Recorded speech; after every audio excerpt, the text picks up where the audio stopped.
जनसंख्या के बारे में हम लोग देखते हैं क्लास 9 का छठा चैप्टर। भारत की जनसंख्या 2011 के अनुसार देखा जाए 12,106 लाख, कितना है 121 करोड़ 60 लाख होगा लगभग लगभग, जो विश्व की कुल जनसंख्या का 17.5% भारत में ही निवास करता है। विश्व में जितना भी जनसंख्या है ना उसका 17.5% निवास करता है भारत में। 12,106 लाख यानी कि 121 करोड़ से भी ज़्यादा 2011 के अनुसार। 12.1 करोड़ लोग भारत के 32.8 लाख वर्ग किलोमीटर के क्षेत्रफल में रहते हैं। कहने का मतलब यह हुआ कि 12.1 करोड़ लोग ऐसा है वो भारत के 32 भारत में कितना जनसंख्या है 121 करोड़ लगभग है ना, उसका 32.8 लाख वर्ग किलोमीटर जो विश्व के स्थलीय भूभाग का 2.4% पड़ता है के क्षेत्र में रहता है। पूछेगा सवाल, भारत की जो जनसंख्या है 12.1 करोड़ लोग भारत के कितना वर्ग किलोमीटर पर रहता है तो 32.8 लाख वर्ग किलोमीटर। वो कितना पड़ता है तो विश्व का स्थलीय जो भूभाग है उसका 2.4% भाग पर 32.8 लाख वर्ग किलोमीटर का मतलब कि 2.4% के विश्व के स्थलीय भूभाग का 2.4% के क्षेत्रफल में रहते हैं। ये पूरा जनसंख्या दिखा रहा है। जो पूरा जनसंख्या है आपको उसका भारत में 17.5% है। कितना है 17.5% है पूरी जनसंख्या का। अब बाकी जो शेष बचा 82.5% पूरे विश्व में था। इधर देख रहे हैं हम लोग ये पूरा क्षेत्रफल है। क्षेत्रफल में देखा जाए तो विश्व का जो क्षेत्रफल है उसका 2.4%, विश्व का स्थलीय भूभाग है ना उसका 2.4% आपके यहाँ जनसंख्या है 32.8 लाख एरिया में।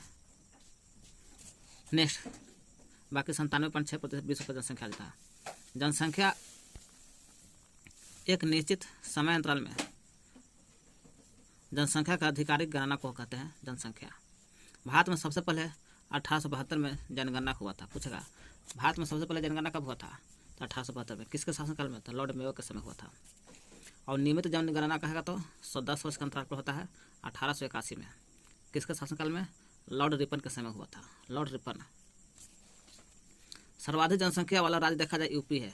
वहाँ देखा जाए 121 करोड़ के पूरे भारत में था। यूपी में आपको देखा जाए 1.99 लाख लगभग मैंने 2 करोड़ अकेले यूपी में पड़ता है।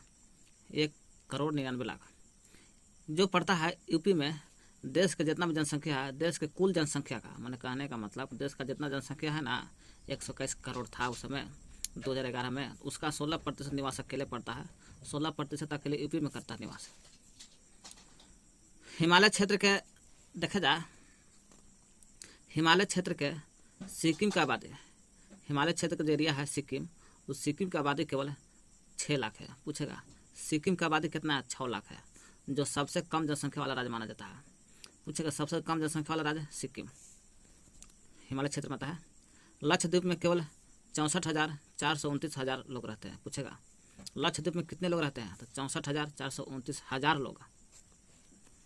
64,429 हजार दे दीजिएगा तो कितना होगा? 3 गाय दहाई हज़ार दे दीजिएगा इसमें, गाय दहाई सैकड़ा हज़ार 10,000 लाख 10 लाख करोड़ 6 करोड़ 44 लाख 2,900।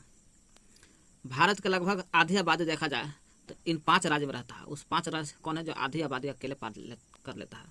यूपी हो गया जो 1.99 लाख यानी कि 1.99 करोड़। महाराष्ट्र आता है दूसरा स्थान पर। तीसरा स्थान पर जनसंख्या बिहार। चौथा पर आता है पश्चिम बंगाल। आंध्र प्रदेश 5वां में आता है। जनसंख्या घनत्व तो सबसे ज़्यादा बिहार और पश्चिम बंगाल में है। कह रहा है क्षेत्रफल में बड़ा राज्य राजस्थान का नाम आता है। सबसे बड़ा राज्य राजस्थान क्षेत्रफल में। जो भारत का जितना जनसंख्या है ना 121 करोड़, 121 करोड़ का 5.5% बनता है एरिया राजस्थान का 5.5%। विश्व घनी आबादी में भारत का स्थान है। विश्व जो जितना घनी आबादी है उसका जितना आबादी है उसका घनत्व तो देखा जाए भारत में प्रथम स्थान आता है। घनी में प्रथम सभी देश से। 2011 में भारत का जनसंख्या घनत्व देखा जाए 382 व्यक्ति प्रति वर्ग किलोमीटर था। अब बिहार का पूछेगा तो 1102 देता है, कहीं कहीं 1106 भी देता है। दूसरा स्थान पर घनत्व में के मामले में पश्चिम बंगाल, प्रथम बिहार। अरुणाचल प्रदेश में देखा जाए घनत्व देखा जाए जनसंख्या घनत्व, अरुणाचल प्रदेश में जनसंख्या घनत्व 17 व्यक्ति प्रति वर्ग किलोमीटर है, यानी 1 वर्ग किलोमीटर में 17 व्यक्ति मिलता है अरुणाचल प्रदेश में। चित्र 6.3 देख सकते हैं। जनसंख्या घनत्व का प्रभावित करने वाले कारक भी है। तो पहाड़ी एरिया में कम रहता है, कट्टे छट्टे लोग वहाँ पर ज़्यादा कम रहता है।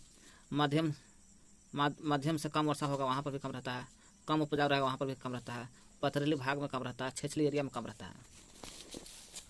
उत्तरी मैदान भाग एवं दक्षिणी में केरल का जनसंख्या घनत्व बहुत ज़्यादा है। उत्तरी जो है ना इधर वाला एरिया, इस एरिया में उत्तरी मैदान भाग का हो और दक्षिण में केरल भाग, दक्षिण में यहाँ केरल आ जाता है। यहाँ जनसंख्या घनत्व बहुत ज़्यादा है। उत्तरी मैदान में जनसंख्या घनत्व इसलिए है कि समय के अनुसार वर्षा हो जाता है, और केरल में भी होता है जनसंख्या घनत्व सबसे ज़्यादा होता है। महाविभाजक ऐसे जनसंख्या घनत्व का दक्षिणी नहीं लगाएगा, तब कैसे सबसे ज़्यादा जनसंख्या घनत्व होता है आपको बिहार में, तब पश्चिम बंगाल में। लेकिन जब दक्षिणी में कहेगा तो केरल का आता है जनसंख्या घनत्व। केरल का जनसंख्या घनत्व सबसे ज़्यादा बहुत ज़्यादा है। महाविभाजक वर्ष 1911 से 21 को बोला जाता है। क्यों? इस समय जनसंख्या 1911-21 में जनसंख्या घटा था। भारत की आबादी 1991 में देखा जाए 11-21 को तो बोला जाता है महाविभाजक वर्ष, लेकिन भारत की आबादी जो 1951 में था 3.610 लाख था। कितना था? 3.610 लाख 1951 में। लेकिन जब ही आता 2011 में तो 12,100 लाख था। 2011 में 12,100, यानी कि 121 करोड़ कही ना, और ये हो गया 3 करोड़ था। 1951 में 3 करोड़ था, 2011 में 121 करोड़, समझ लीजिए। 1981 में वृद्धि दर प्रतिशत में देखा जाए 6,830 लाख था। 1900 पूछेगा 11 को तो बोलते हैं महाविभाजक वर्ष। 51 में 3,610 लाख, 11 में आ जाता है 121 करोड़।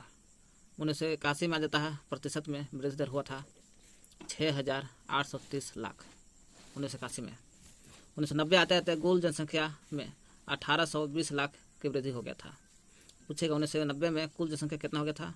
1,820 लाख की वृद्धि हुआ था। ऐसा पहले कभी नहीं हुआ था 1,820 लाख 1990 में।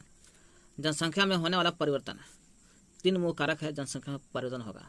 जन्म दर को बढ़ा दो या घटा दो तो जनसंख्या में कमी बेशी हो सकता है। मृत्यु दर हो गया, प्रवास हो गया, प्रवास दूसरे देश में जा करके या आ करके। भारत में अधिकतर प्रवास ग्रामीण से शहर की ओर भाग रहे हैं। 1951 में कुल जनसंख्या 17.29% नगरीय जनसंख्या था। पूछेगा 1951 में क्या हुआ? तो कुल जनसंख्या था। कुल जनसंख्या चीज का 17.29% नगरीय जनसंख्या थे। जबकि 1951 में एक और बात बोला जाता है, 1951 में था भारत की आबादी था 1951 में 3.610 लाख, यानी कि 3,610 लाख। 2011 में 121 करोड़। 1981 में वृद्धि दर प्रतिशत पूछेगा 6,830 लाख। यही कह रहा है 1951 में कुल जनसंख्या प्रतिशत में पूछेगा तो 7.5 माने 17.29% कैसा था? तो नगरीय जनसंख्या थी। और 2011 आते आते 31 पॉइंट, समझ लीजिए कितना बढ़ा, 17 से 31 हो गया, 31.80% नगरीय जनसंख्या हुआ था।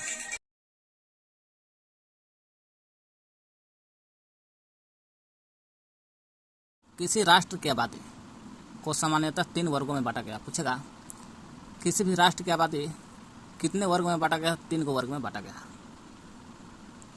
3 वर्गों में बांटा गया। पहला बच्चे, दूसरा वयस्क, तीसरा वृद्ध। बच्चे कहेंगे तो 15 वर्ष से कम में होना चाहिए, जो आर्थिक रूप से उत्पादनशील नहीं है ये, क्योंकि बच्चे उत्पादनशील नहीं है तो दूसरे पर निर्भर करते हैं। वयस्क देखा जाए तभी माना जाएगा 15 से 59 वर्ष का हो। यह प्रजननशील है और कार्यशील वर्ग में आते हैं, काम करते रहते हैं। कार है वृद्धि में वृद्ध बुढ़ा लोग 59 वर्ष अधिक हो जाते हैं तो वृद्ध में गिनती आ जाते हैं। ये भी कार्यशील नहीं है, दूसरे पर निर्भर रहते हैं बच्चा की तरह। तो स्वैच्छिक रूप से यह कार्यशील कर सकते हैं, अपना अच्छा के अनुसार कर सकते हैं। लिंगानुपात के बारे में देखते हैं। 1000 पुरुषों पर महिलाओं की जो संख्या होती है उसे लिंगानुपात कहते हैं। 1000 पुरुष है उस पर कितना महिला पढ़ते हैं उसी को लिंगानुपात कहते हैं। सबसे ज़्यादा लिंगानुपात हुआ था आपको 1951 में, जो 946 था।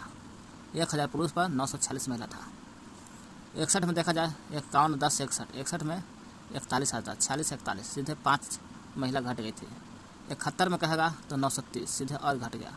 लेकिन 2001 में आया तो 933 हो जाता है। लेकिन 2011 आया तो 943 हो जाता है। 943 ज़्यादा महत्वपूर्ण है और 1951 वाला 46 वाला महत्वपूर्ण है। 2001 वाला भी रख लीजिए 933। सर्वाधिक लिंगानुपात वाला राज्य पूछेगा तो केरल में देखा जाए 1000 पुरुष रहेगा ना तो 1084 महिला, यानी कि 84 को महिला ज़्यादा है। पुदुचेरी में देखा जाए तो 1000 पर 1038 है, 10 यानी कि 38 महिला। सबसे ज़्यादा केरल, पुदुचेरी। केंद्र शासित प्रदेश में पूछेगा सबसे ज़्यादा पुदुचेरी है। केंद्र शासित प्रदेश में लिखा है सबसे ज़्यादा है पुदुचेरी, 1038 महिला आता है 1000 पुरुष पर। उसके बाद दिल्ली आता है 866, दिल्ली का 866 है, हरियाणा का 877। तो पहला स्थान पर केरल 1084 महिला, 38 महिला हो जाता है 1038 पुदुचेरी, जो केंद्र शासित प्रदेश में भी पहला स्थान आता है पुदुचेरी का।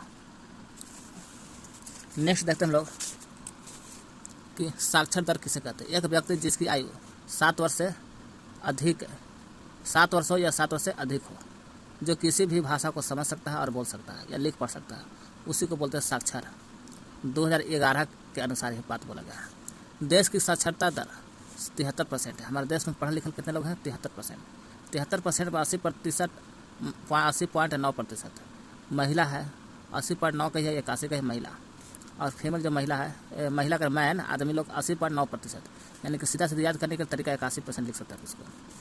फीमेल है 64%, जिसको बोल सकते हैं 65% भी बोल सकते हैं सीधा सीधे। 64.6% होता है फीमेल।